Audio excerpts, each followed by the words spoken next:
All right. Hello, everyone. How are you all doing this week? Awesome. Thumbs up all around. Love to see it. I'm excited that this is another great week of Rocket Pitch. I got a fancy background this time. I'm here for it. Dr. King also has a fancy background. I see Graham with his nice background. Mike and I don't see a name on the other one, but loving the backgrounds all around. I think I see the Krusty Krab on somebody's screen. Fantastic, truly fantastic. So this week is our last normal week of Rocket Pitch.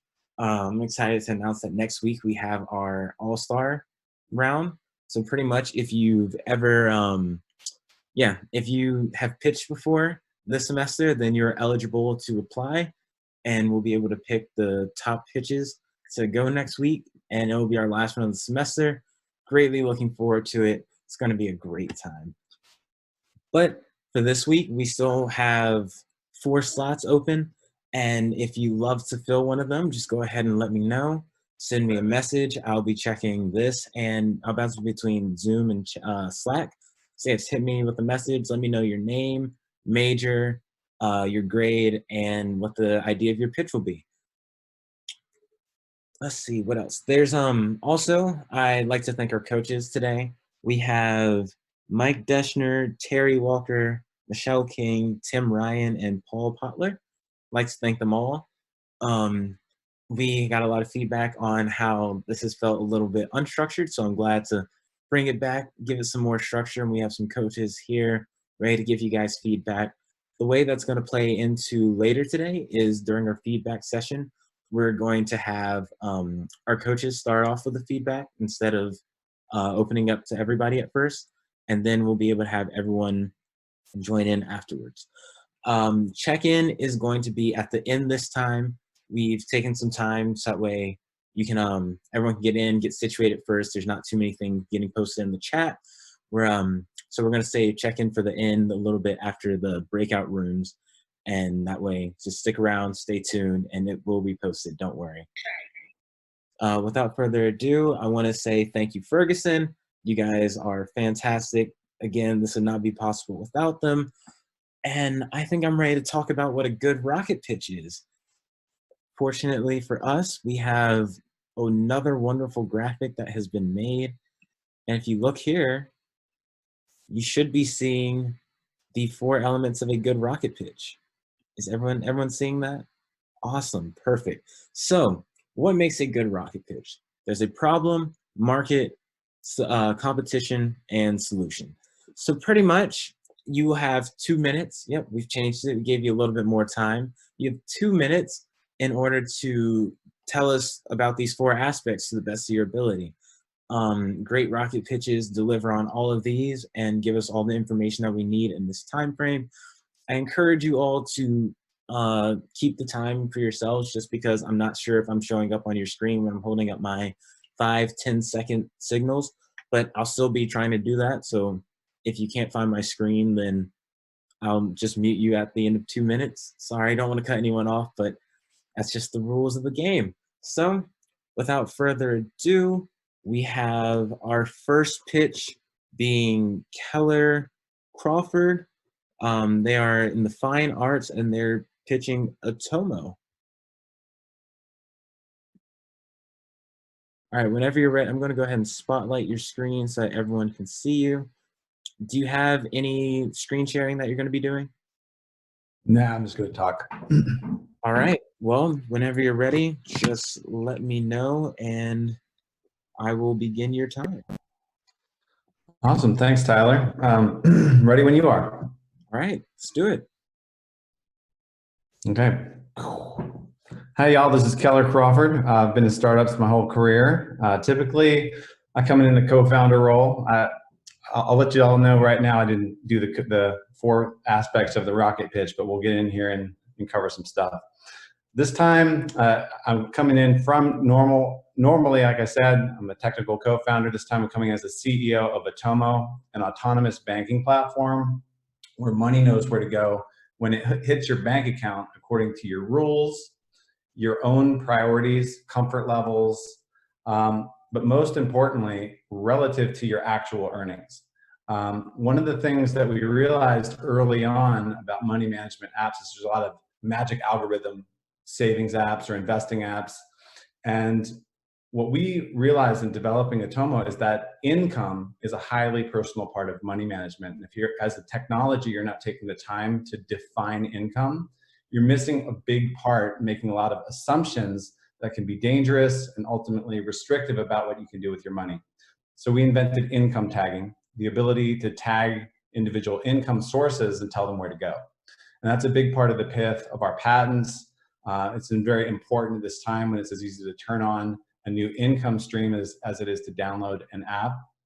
You can imagine like being able to save 100% of your side income for a startup or trigger a payout to a maid service when you get an Airbnb booking.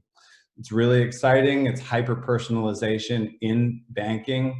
That's why we're in really exciting licensing conversations with Chime, Varo, Royal Bank of Canada. We're also talking to Visa. We have a lot of excitement from our early test users and the personal finance community. I'll talk about the market these days. The banking software out there makes it as easy to spin up a new bank. It's 100 times easier than it's ever been. The market is flooded. Investors are asking us how we're going to compete with $500 million ad budgets. Well, we're not going to. We're going to mine the miners, and we're going to provide technology that turns dead, lifeless banking experiences into living, hyper-personalized money management right in people's native environment. So we just brought on 2 executives from Acorns and Stacken to help us distribute Atomo licenses globally. I'll leave it at that and take questions if there's time. Awesome. Thank you very much. That was phenomenal. I'm actually looking forward to a lot of the feedback at the end, but we're going to go right into the next one. We actually have Jake. He's a junior, I believe, and he will be presenting Bundle.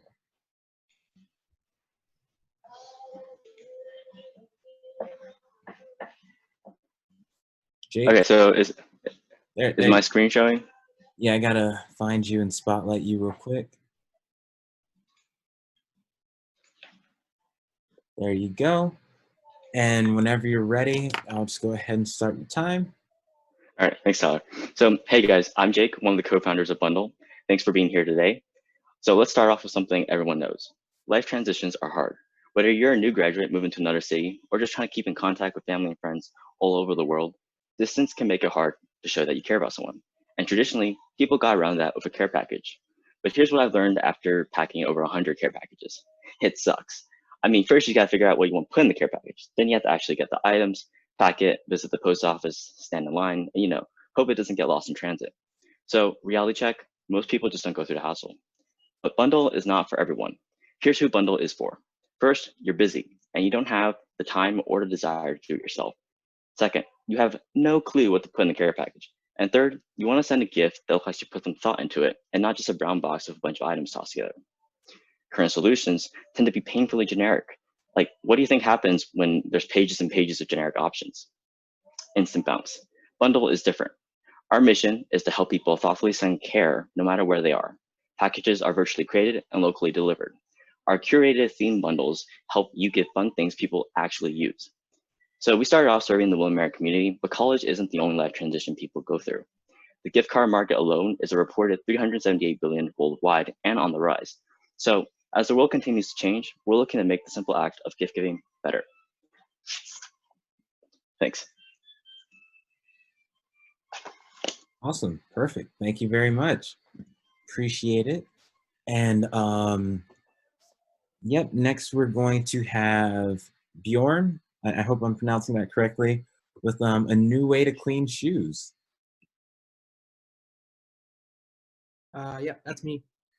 Can you guys see me? Yep, I have you spotlighted now. Sweet. All right, I'm ready when you are. All right, yeah, just let me know and I'll hit the timer. All right, go. My name is Bjorn Shockey. I'm a freshman here at William & Mary, and I'm studying mathematics. Today, I'd like to talk to you guys about the problem of clean, or actually smelly shoes. So, as many of you guys may know, shoes smell is caused by bacteria proliferating in the soles of our shoes. When we walk around, we naturally sweat, and this creates a warm and like wet breeding ground for bacteria to breed. So traditionally, in order to solve this problem, there are separate products where you can put types of deodorant, or you can wash your shoes, and that's like hopes to get the bacteria out and to get most of the smell out. But I'm here to offer a quicker and more long-term solution. So I've done a little bit of research about killing bacteria specifically, and what I found is that hospitals use a technology called ultraviolet radiation. And so what they do is they emit a certain wavelength of light at a certain for ultraviolet light, and that kills bacteria. It kills bacteria because it disrupts their RNA and DNA reproducing sequences. And so what it would do in shoes is it would essentially eliminate all of the smelly bacteria that makes your shoes smell. And so they use this technologies in hospitals specifically to clean the rooms at night after patients have gone to like home or whatever.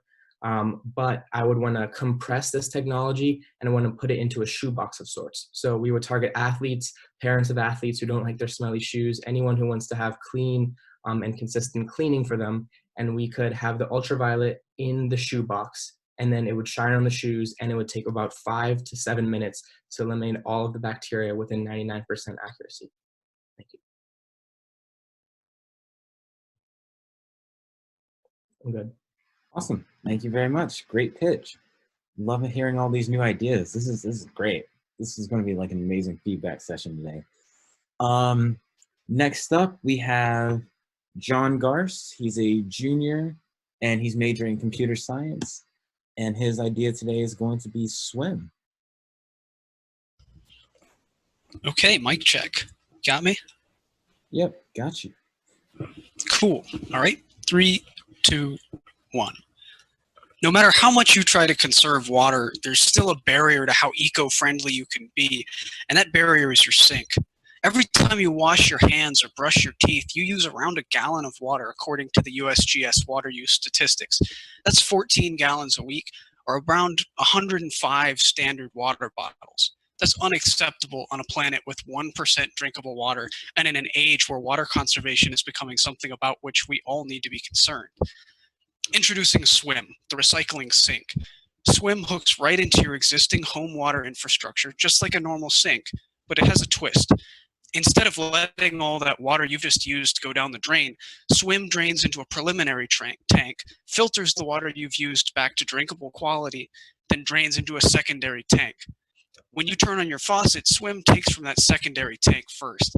If Swim detects too much dirt in your secondary tank, it'll switch to the main water system to keep your water quality high and notify you that the water filter needs to be changed. If you decide that it should be recycled before that, you can hit a button to flush the old water and refill the secondary tank with clean. Since Swim uses a 3-gallon secondary tank, you won't even notice any lack of water for average use, and if you flush once per week, you still save nearly 600 gallons of water per year per person using the sink. Currently, the only thing on the market for this type of solution are standalone systems that you need to fill yourself. There are also other options that help you redirect your water to help flush the toilet, or also recycling water for a shower as well, but this is obviously different. Swim is clearly superior to the standalone systems in its ability to plug straight into your existing water system and recycle itself instead of needing manual changing without giving up hot or cold water capabilities. So this is a clear choice looking for anyone looking to up their conservation easily. It's either sink or swim. Thanks. Thank you. Excellent closing right there. Always appreciate a nice little pun. These are all going great. Lastly, we're going to have Imran Sadiq. He's a senior data science major, and he will be pitching ParkShark. Hey, you should have got yourself muted. Oh, sorry. Can you guys see me now? You hear me? Yep. Okay. All right. I'll be ready in 3. Oh, wait. 1 second. Okay. 3, 2, 1.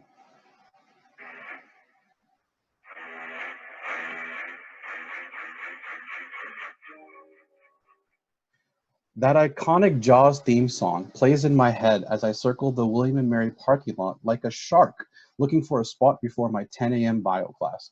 We all know there's a parking problem on campus, and in fact, several rocket pitches have been made on just this dilemma, but they completely missed the boat.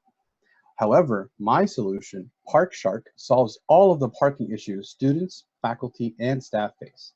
Each year, we pay at least $300 for a parking decal. With ParkShark, the new decal will have an RFID chip, which will cost the college less than 2 cents more per pass and nothing for the end user.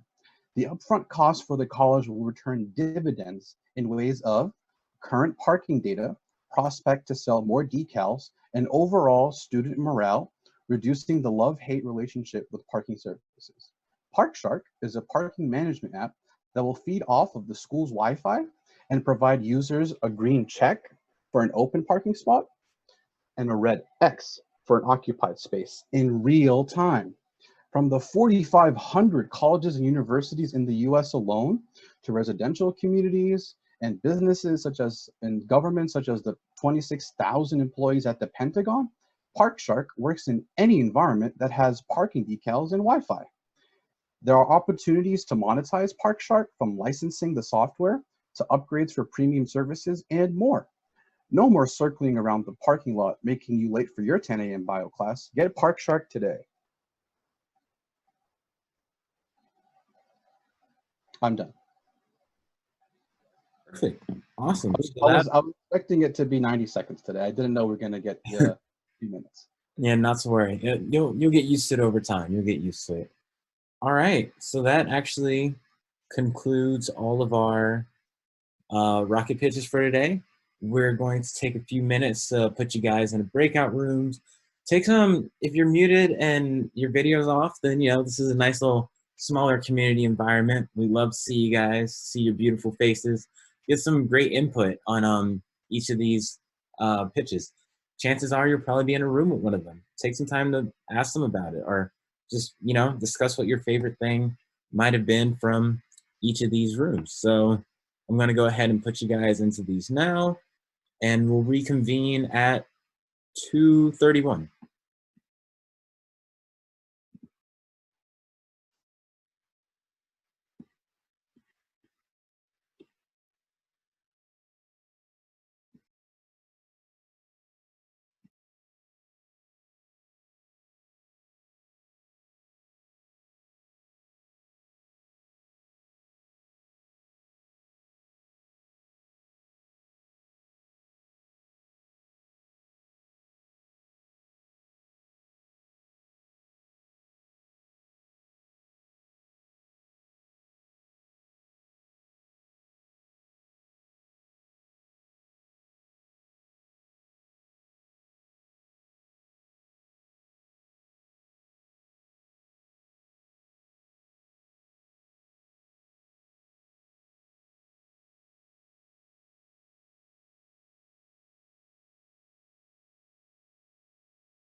All right. Glad to see everybody has made it back. So it is about that time that we're going to go ahead and post the check-in link. You guys can go ahead and it'll be in the chat. You have plenty of time to fill it out. You can do it now, during feedback, or at the end. I'll repost it later just in case anyone misses it. For now, we're actually going to go into our feedback session. The past few weeks, we've been doing it where everybody in the community can talk. We're going to switch it up a little today. We actually have our coaches with us. And if you are Mike Deschner, Terry Walker, Michelle King, Tim Ryan, or Paul Potler, you have a full 3 minutes to give feedback first. And then after that, we're going to open up a 2-minute feedback forum from the community. I just want to reiterate this time is to respond to questions. We want to hear, we want everyone to be able to grow from what the judges are saying. So let's just keep the focus on what they decide to hone in on your presentation, and everybody will benefit from that. Without further ado, I'm going to go ahead and let them start with Keller.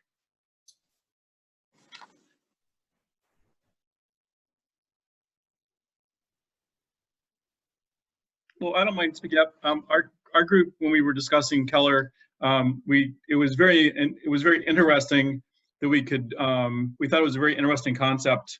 What we were kind of looking for was a little bit more about what the current solution is that's available, and what differentiates what he was offering versus what's already there today. But we thought it was really good. We felt like if we had another minute to listen to more about the current solution and that differential, that would have been a really cool thing to listen to. And could you tell me a little bit more about the name, Otomo? Yeah, well, Oto kind of sounds like auto, Mo sort of sounds like money, auto money, but also in Japanese, in Aikido, there's a relationship between an Aikido master and a teacher, and Otomo is this bond where the student learns what the teacher likes, sweeps the dojo and brings tea, and it's sort of this voluntary servitude. It really represents the technology, the spirit behind the technology, and of our team too, and really being in service and serving our customers as individuals, not as demographics. Okay, yeah, I kind of got the idea and I Googled the Japanese word for it too, because I was like, that sounds, yeah. So yeah, the name was creative. I think to echo what Terry was saying too, I would like to know more about it and how that differs from, for example, what I already have with my bank. My money comes in and I already have it going to where it needs to go, and how that differs. And I know another thing that came up in our breakout room was that before kind of doing anything more with it, there should be some sort of credibility behind it. So it sounded like you had some big names, possibly starting like especially like Visa or something like that. That could give some more credibility. Like, all right, I might try that, but I don't know how you will pull people from the comfort of already doing what they do with their banking. But then just a side note of the delivery real quick, don't do an introduction of yourself. Don't do any of that. Don't say your background. Just go right into your attention getter, grab us, and then go down through the pitches, the pillars. Sounds good. Thank you for that.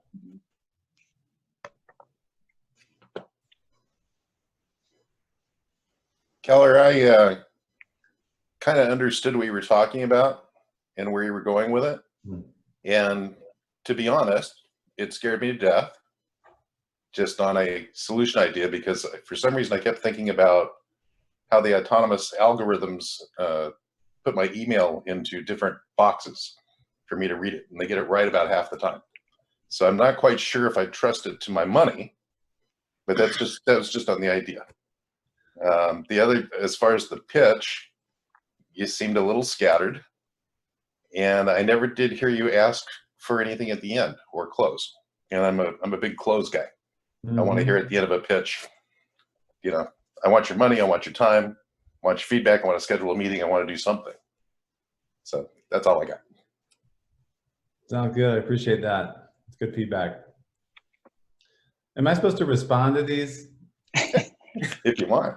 Well, just to let y'all know, there's a lot here. It's a giant amount of material to cover, but I think what's really important to distinguish is that most money management tools now guess. They make assumptions about where to put your money and what money is eligible to be moved from one place to another. And so I didn't catch your name, sir. You just gave me some feedback. But responding to you and your fear, that's what scares me, is the existing technologies, is that they're making assumptions about me. Atomo is so special because we say, this is Uber income, this is income from Airbnb, what do you want to save 10% of? That doesn't exist. We invented income tagging. So actually we invented precision money management. So that's what banks want. That's why we're in conversation. And the credibility question is a matter of running a pilot program. That's true. Paul, you got any feedback on that? You're the money guy. I'm not sure I know how to work this thing. No, I thought all 5 pitches were very interesting in terms of their concepts. The presentation skills were varied. The one weakness I saw in all of them is none of them are totally unique, innovative, brand new. They're all in very competitive markets already. And so I would like more expansion of how this particular idea is better than the existing ones. Because I mean, even when you talk about hyper personalization of banking, I mean, you have Square and Intuit and Robinhood and all these different things out there with huge critical mass and huge extensions that if your idea works, can't that easily be added to the other systems? That would be my thought. We're going to make it cost effective for them to license our technology to do that. It's a very complex module.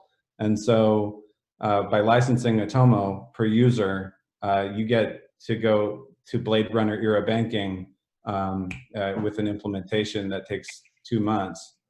Yeah, that's very good. I didn't understand that from the presentation, that you'd be selling it to quote competitors. I didn't prepare for this, just to let y'all know. So, you know, I run my business. So I'm just happy to be here and meet y'all and get your feedback all the same. Thank you.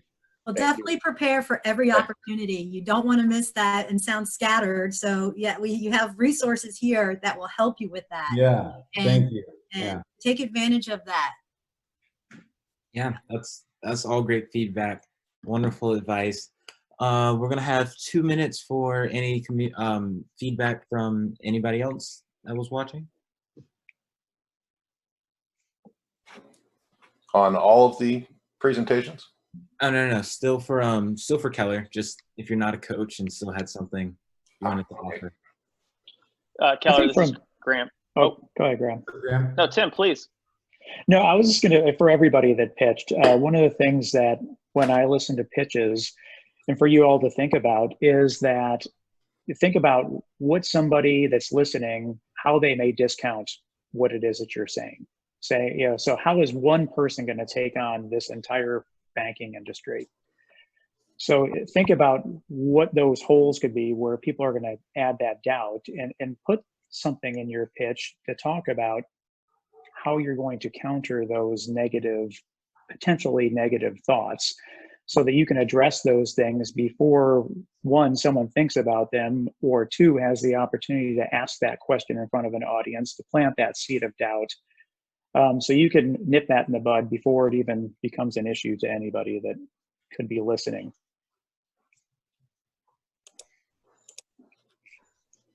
Hey, Keller, thanks for pitching today. I appreciate you taking the time to do it.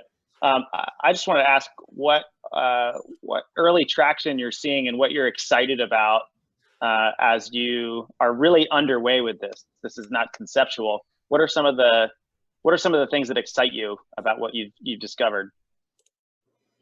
Yeah, it's really the corroboration. Talking with Wells Fargo, talking with the Financial Health Network, and the 4 major financial literacy nonprofits. They've all got corroborating data that says, yeah, this is the problem. We have all these gig earners. We have an entire 60 million, 70 million person economy of people that earn with multiple income streams, and there's no technology that meets this this kind of chaos that prohibits people from having good money habits in the modern time. And now with COVID going on, you've got all kinds of people that are trying to do business or pay rent, and they need pay as you earn plans that aren't scary, that aren't, that people need more dexterity to manage money in an intentional way. So it's the nonprofits, it's the banks, it's Visa, sitting with Visa in San Francisco and having them say, we know this is a problem. We actually don't need to see 10,000 test users. You're invited to our program. So it's more than anything, it's the chief business development officer of Acorns joining our team. And just this week, it's the head of the head of strategy from Stackin, who just helped them raise $4 million, joining our team to sell these licenses. So there are votes by proxy, people showing up and corroborating and then wanting to be a part of this. So this is real. The more people dig into this, the more they realize that the proof is in the pudding, and what we've built is a proper solution for modern earning styles. So we built that and we've made it intuitive. We've got a Silicon Valley product team that's made it feel more like Headspace than some kind of a weird logistical, confusing way to program your money. It actually feels like you're talking to somebody that's emotionally intelligent. So it's the consensus of the people who actually are the decision makers at those banks. Thanks for that. I appreciate it. Also, are you on a spaceship actually? You like my background? I love it. All right, I think we have time for maybe one more community feedback response. Thank you all again for the feedback. Oh, yeah, and if you did pitch today, you feel free to drop your emails in the chat. It's a good way to stay connected with anybody else that we didn't necessarily get to during these feedback sessions. Last call for any community feedback. All right. Well, then we're going to go ahead and move on to Jake with Bundle. Coaches first, and then we'll open up to the community afterwards. Jake, it was nice seeing you pitch again, this idea. I remember, I think, was it last semester or last year sometime? So it looks like you've come a long way in putting that together. So congratulations on that. Thank you. And just sort of echoing what I told Keller to, don't start with your name or anything like that. Just go right into your get our attention, bring us in. And then whenever you can, just a suggestion with the content and the wording of it, don't worry about, try not to do a negative, like bundle isn't for everyone. I think that's what your line was. Bundle isn't for everyone. And then you said who it was for. Just spin it. Bundle is for everyone, that busy mom who can't do that, and then identify people in different ways, or that friend who can pick the perfect present for that pick-me-up for that test that you failed. So start to identify whether they're kids, parents, friends, family, like that. And then the question I had, and because I've heard it before, I don't know if it was answered in this one. Did you say how it worked, where someone locally would pick up those items and deliver it, or is that still, how does it get there? So yeah, that part was like the least of my focus from my pitch, but I did mention it's virtually created and we locally deliver it. It was like one sentence, so you probably missed it. Okay, so I did miss that one. Okay, yeah, so, and then that way it gets directly to, say, for example, that student living in the dorm, it gets delivered that way, probably from another student who knows the area. So it can be very right. Specialized. Right, okay. Good, thank you. Thank you.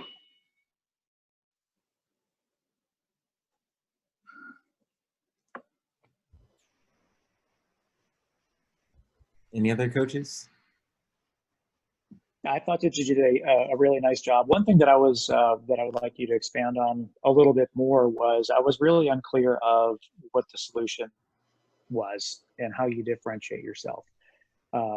So unlike some of the other folks joining today, this is my first time hearing everybody's pitch. So that's where I was stuck on. But the delivery and everything that you had was great, and nice job from that point of view. Got it. Thank you.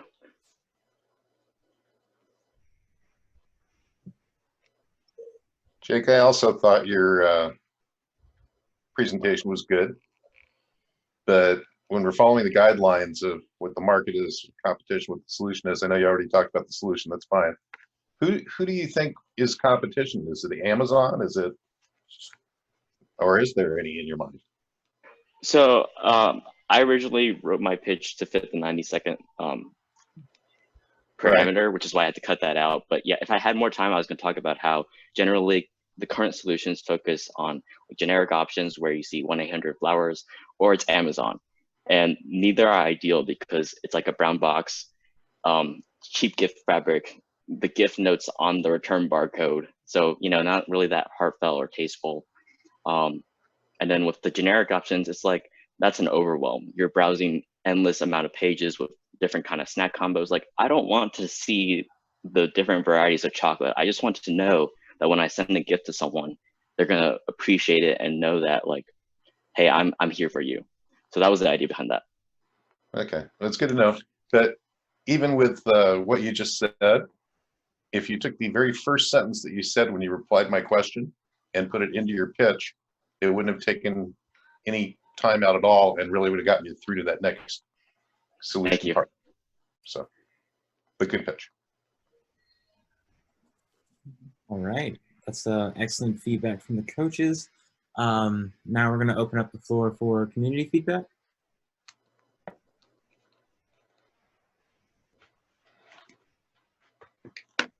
Hey Jake, I thought you have great presentation skills. I think you're gonna do well raising money in the future.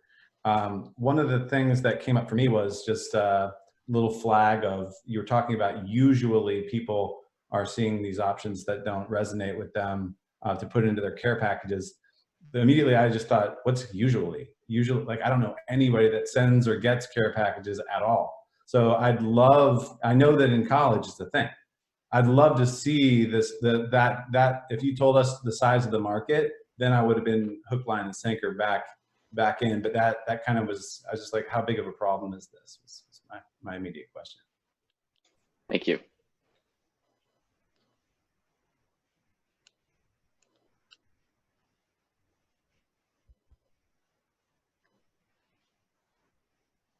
This is less of a question, but I really liked the idea of sending care. I thought that was a cool way of looking. Thanks, John.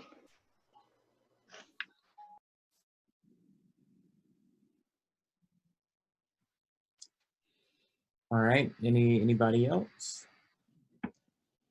Going once, twice, 3 times. All right, thank you very much for all the comments on Jake's pitch. Thank you very much, Jake. Loved hearing it. Next, we're going to go on to Bjorn Shoki with A New Way to Clean. Coaches? Oh, I'll kick it off. I like that. I got you, Michelle. Hey, Jorn, I got to tell you, I think that was a really great pitch all the way across. My most fun thing about it is you really defined a need which we all have experienced, especially our mothers. And the whole idea of using ultraviolet light is actually becoming a very big thing. It is used in a lot of places, a lot of bacteria. You can't obviously describe what price point, manufacturing, distribution, if it's a retail product, wholesale product, licensing product, or what based on existing technology. But that's okay. I think in the 90 seconds that you had, you did a really good job of explaining what the market was with the problem. Didn't mention any competition because I've never even seen any. There probably isn't any. There may be, and the solution. So good for you. Thank you. Yeah, oh, go ahead. Go ahead. Okay, I was just saying, I really enjoyed that pitch because I can relate to it. Like, I could say, So my son plays lacrosse, and when he comes back in, I don't even let him in the house. He strips in the garage. I have a Lysol spray, and so I spray everything down, the shoes, everything. And so immediately, kind of going back to what I've said to the other pitchers, don't start with your name. You have already been introduced. Just go ahead right into that attention getter. And I mean, sometimes I'm like, did you open a bag of salt and vinegar chips? What is that vinegar? It was just so, yeah. Anyway, so paint that picture that we've been there, or that scenario that people can connect with. And then I think with that, you bring that in. And what was the name of your product? I actually didn't have a specific name for it. Okay, because I was like, what's the name? And then, so I was, in my mind, I had that psychological noise going on, trying to remember the name. Did I miss the name? And in the meantime, I was kind of missing what you were saying. So don't be afraid to get that name and say it every opportunity that you can, putting it out there. And then I remember in our breakout room, we talked about this too. Well, I don't want to steal the thunder of John, who, if that was his thing, what he talked about. I'll say, let him share that. But yeah, the ultraviolet cleaning. So when you say a shoebox, it's not the shoebox that it comes in. You're just calling it a shoebox that any kind of cleats or tennis shoe, any kind of shoes could fit in there. Yeah, so it'd be a multi-use kind of product. Like it would be a separate from the actual shoebox, yes. Okay, and to kill the bacteria inside, would you have like a wand kind of thing that you can stick in and do it? Exactly. So it just has to be somewhere where the light waves can reach. So as long as I'm imagining the top of the shoebox might have like a stick coming down, and you'd put it into the sole, and then it would illuminate everything inside the shoe. Okay, that's okay. I maybe make that a little more clear in that. And then, so it would be a shoebox. You're calling it a shoebox, but that's a generic thing, and it can be a certain size that it will fit multiple shoes. Can you imagine giving it to teams, and afterwards they put it in there as they're packing up their bags? Their parents would be so happy if you would, have that done before they leave the field. That was great. I enjoyed that. Good idea. Thank you. Born, I liked your presentation. I share exactly what Michelle said. I sat there the whole time trying to figure out what the name was, because I think if you'd thrown that name out first, even if you change it later, that would have given you a title to your story as you started telling your pitch. So just, next time you might consider that. As listening to you and listening to the box concept, I don't repeat anything that everybody's already said. Would this also refresh your shoes, and versus just stinky shoes? Would it also refresh people's shoes? So hypothetically, we could add in something that would add like a pleasant odor, but it would just, this process that I described would just neutralize the smell rather than like refresh it necessarily. But I think that along with like the shoebox concept, that's definitely something that like I could consider adding into it. By the way, I compliment you on the shoebox concept. I think all of us can relate to that, and you can almost see it in your closet, find the plug-in and go. So anyway, nice pitch. Thank you. Yeah, I agree in the sense of one of the things that you're able to do with the whole concept, and for everyone else at Pitch to think about, is the fact that everything, granted smelly feet or smelly shoes, is something that, it's easily explainable, but, and that should be the challenge of everybody that pitches, in the sense that, can you describe the problem in a way that, one, everybody understands, and two, everybody can relate with? And if you're able to do that in a way, then it's going to resonate with people, and you're going to be remembered, especially when it comes to the solution. So don't discount the benefit of a good use case in terms of, in this case, smelly shoes is something it's a very easy use case, but for difficult problems, the whole idea is to simplify it in a way that anybody, your grandmother, can understand it. And that will help you as you continue to progress down your journey. So nice job, Bjorn. Thank you. And that's a potential name, the shoebox. Yeah. It's that simple. Yeah. I also have a potential name, Bjorn. Yeah. Lightfoot. Because it uses ultraviolet light and it uses your feet. So, Lightfoot, Yeah, that's a good name. Yeah. I expect a royalty check if something. Yep, we're gonna use that to segue into community feedback now. So if you're not a coach, this is your time to speak. Hey, so what I was wondering is what's kind of the projected expense of the hardware involved and the power consumption as well? Just because, if I have to plug this into a wall socket, I can't really just stick that shoebox back in my closet. And that's not a huge deal. I'm just kind of wondering. Yeah, so with the research that I've done, there are these like wands right now that you can buy for about $100 on eBay that you can use to like clean, tables and bacteria off of other places. But I'm hoping that it would be around that price range or maybe lower. And then it could have a battery, so you could take it with you. It's obviously electrically charged, but there would have to be like a charging component. That's cool. You lost me until you talked about how it was gonna be portable. I think that kind of makes up at least some for that price point. That's pretty cool. Sweet, thank you.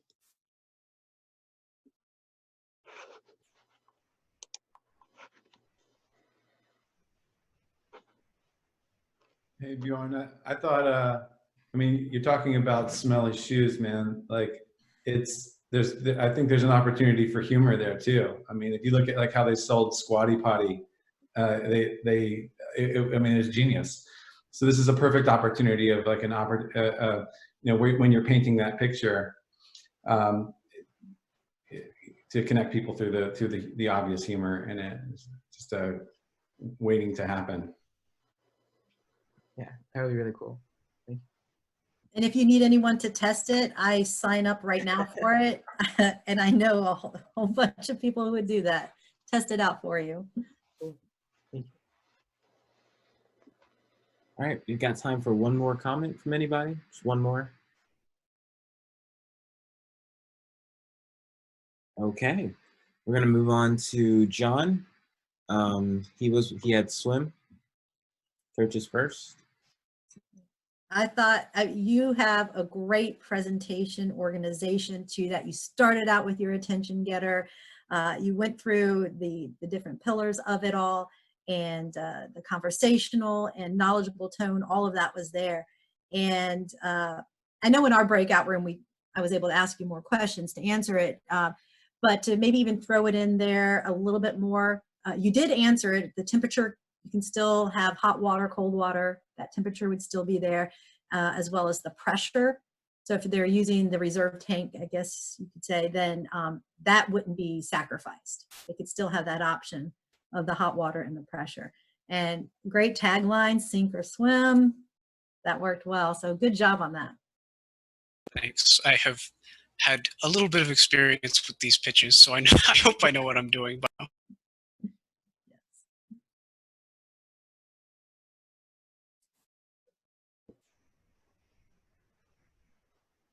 I'll go ahead. John, I thought it was a really good presentation. I think you followed the steps. I thought it went really well.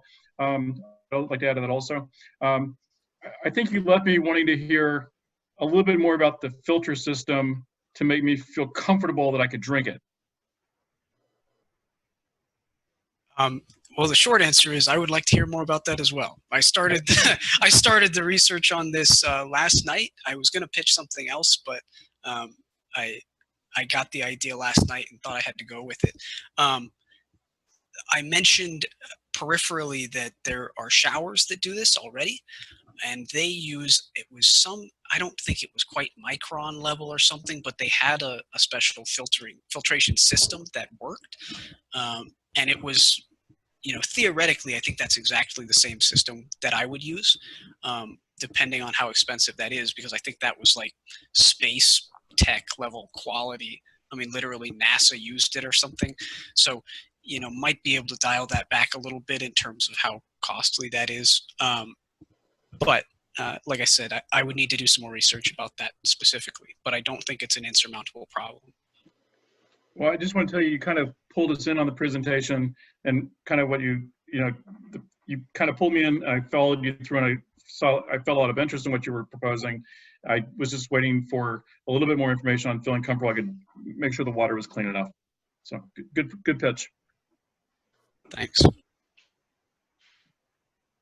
Yeah, I think I thought it was a great pitch as well. I really like the attention getting aspect of 1% of water is drinkable. I would like you to take that a little bit further, because I think that one of the challenges that you're going to have is, like me, I immediately started going to, okay, how much is going to cost per unit? How much is it going to save me per gallon? And then what's my break even point over time? So if you took that 1% figure just a little bit further, in the sense of in 1 year of using this system, you could save enough water that you could, a village of people could drink for a year or something like that. I think that would be a tipping point to put me over the edge, because it's almost like the whole electric vehicle market, in the sense of, well, when gas prices go down, then what's the point of getting an electric vehicle? Well, there is value to that, but they had to go through those pain points to explain that. And I think that you're going to have a similar situation with your product here. But overall, great job. Really like what you're doing. Cool. Yeah. Thanks. Awesome. Thank you, Coach. Actually, just posted in the to the general chat a link to a local startup called Nasoni. Tim, I think you know the founder of Nasoni, created a product that helps people brush their teeth by using less water. It might be an interesting connection that we can make for you as you think about taking this further. And has the bumps and bruises from trying to make something go live. I don't know, Tim, if you have any other input there. Yeah, I mean, he's been at it for quite some time, so he's reached out to a lot of folks, and I would think, if anything, that he could help shed some light in terms of who to contact and what feedback that he's received. Cool. Maybe we can make that intro. Yep, happy to do that. And there you have it, the valuable feedback of coaches at work. Love to see it. All right. And now we're going to have a few comments from the community.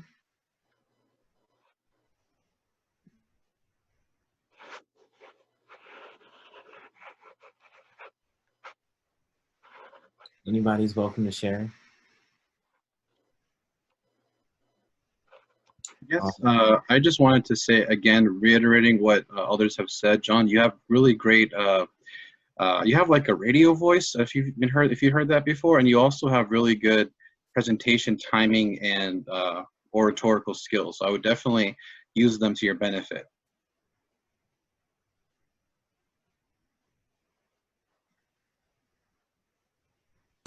Thanks. Yeah, I was an actor all through high school, so got a little experience there. Helps. Nice. All right. Well, we got time for one more comment on John's before we have to move on. Okay. All right. Last pitch before we do voting and closing remarks.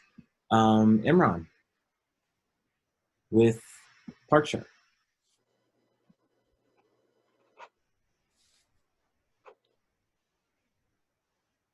Well, Imran, I just want to say, just because I have been talking to you, I take no credit, but your pitches have improved dramatically. You're doing a really, really good job. I'm going to recuse myself on discussing the solution, because you and I have already discussed it in the past, and you know my feelings about it. So I'm going to leave it to the other coaches to weigh. Thank you. I couldn't have done it without coaches like you and Michelle King. Michelle's great. Thanks. I want to kind of reserve in commenting as well, because yeah, Imran and I, we worked on that, but you pay attention to how the attention getter really pulls the audience in. I mean, that was something everyone can identify with the Jaws theme song, the dun dun. And then we've all, well, I won't say we've all been there, but almost, I guess so, circling around. We are that shark going around and around trying to find that spot. And then how you address the different parts there. And it was mentioned earlier, I think Tim mentioned it maybe, or Terry, but it was one of those things where something's going to come up. You might as well address it and then bring them along in your thinking so that seed isn't planted later on and they show that doubt. So you said that when you mentioned there have been so many pitches on this. And that's great because you said, yes, there have been, but this is where it's different. And so then you brought them along in your thinking and how you're adding a new element and how it answers the problem that's out there. Yeah, and speaking of, I forget who was the person who told me to, or who told everyone in general to end on a close. I think that was you, Mike, maybe? And said something about how you should close and say, what do you want now? Like my money, my time, my investment. I think that's something that I could have implemented for sure. And that's actually something, I don't know, for those of you who remember my last pitch, I used that, and I actually just joined the Northern Virginia Technology Council as a member.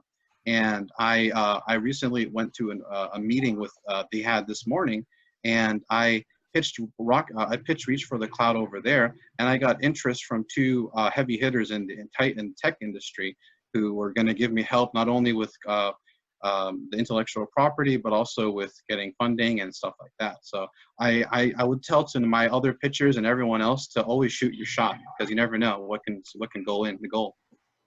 But definitely have that end, that strong closing where, you know, like with John, sink or swim. With you, get Park Shark today. And just one little side note, don't ever end a speech, presentation, anything with, that's it, I'm done. Yeah. Right? You don't want to do you may very well be done. I think I did that. I think I did that because originally I just found out about the 2 minutes last second. Yes. So I was supposed to have been muted by then. That's why I was like, why is he not muting me? A great way to get out of that is always say, thank you. Okay. So you're done. Thank That shows that you're in control from beginning to end. Otherwise, you have that solid line, get Park Shark today or sink or swim, whatever it is. Yeah, I can't go down from that. right. And then so you say, thank you. Okay. Yeah. Sorry I couldn't meet you fast enough. I'll guess I have to be more on the ball next time. But we're actually going to have to go ahead and get straight into the voting. It's a little bit after 3. I know everyone's got tight schedules that they're trying to run. I'm going to go ahead and I'm going to let the poll go live. It's going to be directly through Zoom this week. Just go ahead and click at the bottom. We're going to go ahead and close voting as soon as everyone, it's filling up pretty quickly. But that gives me enough time to say at least 1 or 2 jokes. So the first one is, have you met Eric? He's a genie, but there's nothing special about him. He's just generic. Because the way it's spelled, genie is just DJ. Ooh. Next we have, I'm reading a book about anti-gravity. Oh, and that one, the joke about Eric, that was from John. Thank you, John. Fantastic joke.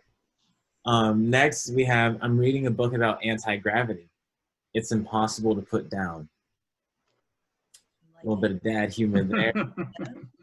And last but not least, we have a dad and his daughters walk into a grocery store. The clerk rang him up and asked if he wanted his milk in a bag. He responded, no, I think I'll keep it in the carton, please. Yep, all right. And so that is going to conclude me attempting my career at stand-up comedy. I'll give it a few more seconds for the vote. We're still just missing like 2 people. Very possible they could just be taking a break right now. All right, we're a few more responses. One more response. Let's see if we can get it in there. All right, and we have voting closed for today. Let's see. I want to say a few closing remarks before we get to the winner. Just going to keep you guys in suspense for 1 more second. Thank you, everybody, for, well, we're not closing. But yeah, just stay tuned for next week. We have our Alumni Founder Series this Monday. It's at noon via our Instagram page. Just tune in via Instagram Live. Always a great time. There's always so much wisdom being shared with us. Next week's Rocket Pitch is the face-off competition. So if you've pitched before, we'll have an application link via our Slack channels and our newsletter by Monday. Just stay tuned for that. It'll be a great time. Probably the biggest rocket pitch of the year since everyone's had some experience and feedback. And we'll be able to really hone in on some great presentations. Without further ado, I'd like to say congratulations to Bjorn. You are this week's winner. The second place was Keller, so congratulations. You guys both did fantastic. If you could send Graham your Venmo information, Bjorn, there's a little bit of a cash prize in it. And if you don't have Venmo, just hit me up on Slack and we'll figure out something else. Thank you, everybody, for coming this week. Remember, the goal is to keep on developing these ideas. It's not all about just the prize money. Thank you all for coming. It's been a great rocket pitch. I have a quick question. Yeah. So I think, is there something for beyond on the entrepreneurship centers? Like, you know, we have the rocket pitch and then we have the all-star season pitch, but like, I want to know what things can be done. Like, I think there's something called a peninsula pitch or something. Like, what are the things to take your idea to the next level to eventually get to the stage where hopefully, you know, you raise enough money to get venture capital or something, you know? Yeah. Oh, yeah, go ahead, Graham, or whoever else is answering. Was somebody else? Okay. Well, I can answer a couple things, and then I'll put Tim on the spot. Oh, I'm getting a note about my internet. Can you hear me? Yeah. Yes. Yeah. Huh. Yeah. So internally within the EC, we have the coaches that you are seeing here right now, and they can absolutely help you move forward, developing the business model, iteratively working through validating the assumptions that are baked into the business model. So that's what we're you know, created the center to do. So we can do that. We have a seed fund that you can apply for. We also have a new program called Tribe Ventures, which is in a bit of a virtual mode right now, but that's even more funding and dedicated space and mentorship at the hub. And then beyond that, we can make connections. So sometimes the most valuable thing we can do to help grow your venture, take it to the next level, is make connections to other people in the community. Yeah, Tim is heavily involved with, and has been in the past, the Start Peninsula, which I think might be what you were referring to. And so we can make an introduction to Tim. He's actually connected by the upper right corner of your screen right now. I don't know how far you are in your screen. But there are things happening regionally and people in the region that we can put you in touch with. And my last question would be, since I'm a graduating senior, as soon as I'm an alum, am I kicked out? Am I shown the door? We let Keller in today. Oh, okay. That's nice. Oh, the entrepreneurial community lives on. Okay, good. Yep. Yeah, I guess to follow on Graham's point. So I'm the executive director for an organization called Startwheel, and what Startwheel does, we consolidate, coordinate, and celebrate all the entrepreneurial activities that are taking place across Hampton Roads. So really, in a nutshell, there's so many different things that are going on throughout the region that there's multiple calendars, there's multiple events that are all taking place a lot of times the same days and the same times. So we do have a consolidated calendar. And part of that whole process really is to chart out a path so that people can jump on so that they are most effectively using their time. So when it comes to jumping on the stage with your venture, so there's different things to take advantage of. One, I would look up the 1 Million Cups group for Virginia Beach. Right now, that's all taking place on Zoom. Sorry, you said 1 million cups? Yep. So that's Zoom now, and I know that they're actively looking for people to present their business. So that's a nice, much like this, it's a low threat, low stress environment that you can do your presentation and get feedback on. There's another event that takes place, that's all, well, everything's virtual now, but Startup Night, that takes place the third Thursday of each month, and they feature 3 businesses, and that's a presentation / pitch that you can give. Would And you, would you mind sharing your email in the chat so I could email you for more information? sure. Thank you so much. And so that's all, the whole idea of that is so that you can get your feet wet and practice your pitch. And then, as Graham was saying, you have Stark Peninsula, which is a little bit bigger of a stage. That what we're doing this year is we're having 3 micro pitch competitions that are going to take place. And we're going to cap those micro pitch competitions to 12 people. And then the top 4 people will then advance to the main event that will take place in November, which wow. luckily for you all, Greater Williamsburg is the host this year. So I think the last micro pitch competition that's going to take place in October, I think I saw the date in my email, like October 13th or the 23rd, one of the two, but startpeninsula.com is the website. But then the main event in November, the top 3 people will each win $5,000 in seed funding. Okay. And then the judges for that, we carefully select the judges. And oftentimes one of the judges is Evans McMillian. And she is the executive director for an organization called 757 Accelerate. And the whole idea for that is to give her some insight on some of the up and coming businesses that are getting started, so that when they take on their applications during their cohort times, that she has insight. So then you can apply for 757 Accelerate. And that opens up the door for $20,000 of seed funding, and that's they don't take any equity at all. Wow. And then going through the accelerator, the idea is upon graduation, part of that is a roadshow for the last week and a half, 2 weeks, where you are pitching to investors, and then hopefully you're an investable company by then, and then you have 757 Angels, which is affiliated with 757 Accelerate, that opens up the door further for investment opportunity. Wow, you're just a wealth of information, Tim. Thank you so much for attending today and sharing that.